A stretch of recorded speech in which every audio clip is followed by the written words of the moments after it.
Рахмат, Талант Турмач. Номер 7 Ошокур Госмонов. Урмат төрага. Ош шаарында шайлоочулар мага чалыш дерти менен. Бүгүн Ош шаарында митинг болот экен. Көптөгөн адамдар чалышты. Активисттер жана биздин ошол Ош шаарынын жашоочулары чалышты.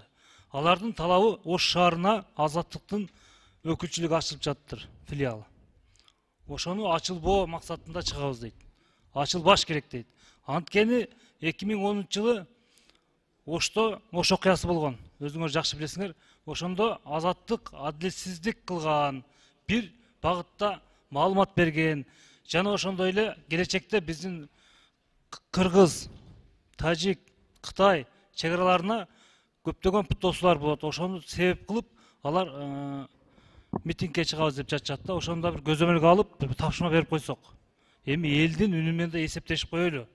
Чындыгында туура эмес боло турган болсо, анда элдин үнүн угуп ачылбаганга аракет кылайлы. Эгерде мыйзам жол бере турган болсо, ал жагында карайлы. Бул биринчиси. Экинчиси, биздин аткаруу бийлиги айтып жатат. Акчабыз ашып калды. Эмне кылышыбызды билбей турабыз дейт. Мына мигранттардын маселеси оңой эле.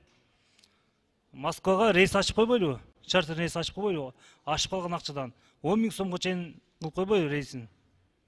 Биздин мигранттар жылына 2 миллиард доллардан ашык акча которот. Ушундай кыйын учурда биз ошолорго жардам берип койбойлубу? Ашып калган акчадан. Ушуну дагы мен протокол тапшырма берем, Урмат төрага аткаруу бийлигине тапшырма берип койсоңуз.